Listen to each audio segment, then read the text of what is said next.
1 Roi, chapitre 19. Élie confronte Achab.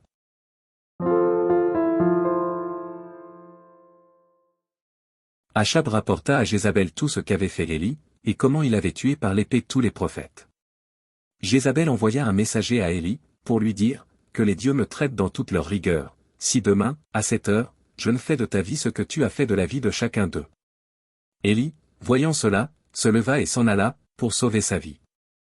Il arriva à Beersheba, qui appartient à Juda, et il y laissa son serviteur. Pour lui, il alla dans le désert où, après une journée de marche, il s'assit sous un genêt, et demanda la mort, en disant, c'est assez. Maintenant, Éternel, prends mon âme, car je ne suis pas meilleur que mes pères.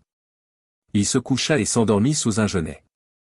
Et voici, un ange le toucha, et lui dit, lève-toi, mange. Il regarda, et il y avait à son chevet un gâteau cuit sur des pierres chauffées et une cruche d'eau. Il mangea et but, puis se recoucha. L'ange de l'Éternel vint une seconde fois, le toucha, et dit, lève-toi, mange, car le chemin est trop long pour toi. Il se leva, mangea et but, et avec la force que lui donna cette nourriture, il marcha 40 jours et 40 nuits jusqu'à la montagne de Dieu, à Horeb. Et là, il entra dans la caverne, et il y passa la nuit. Et voici, la parole de l'Éternel lui fut adressée, en ces mots, que fais-tu ici, Élie? Il répondit, j'ai déployé mon zèle pour l'Éternel, le Dieu des armées, car les enfants d'Israël ont abandonné ton alliance, ils ont renversé tes autels, et ils ont tué par l'épée tes prophètes, je suis resté, moi seul, et ils cherchent à m'ôter la vie. L'Éternel dit, sors, et tiens-toi dans la montagne devant l'Éternel. Et voici, l'Éternel passa. Et devant l'Éternel, il y eut un vent fort et viol qui déchirait les montagnes et brisait les rochers, l'Éternel n'était pas dans le vent. Et après le vent, ce fut un tremblement de terre, l'Éternel n'était pas dans le tremblement de terre. Et après le tremblement de terre, un feu, l'Éternel n'était pas dans le feu. Et après le feu, un murmure doux et léger. Quand Élie l'entendit, il s'enveloppa le visage de son manteau, il sortit et se tint à l'entrée de la caverne. Et voici, une voix lui fit entendre ces paroles, que fais-tu ici, Élie?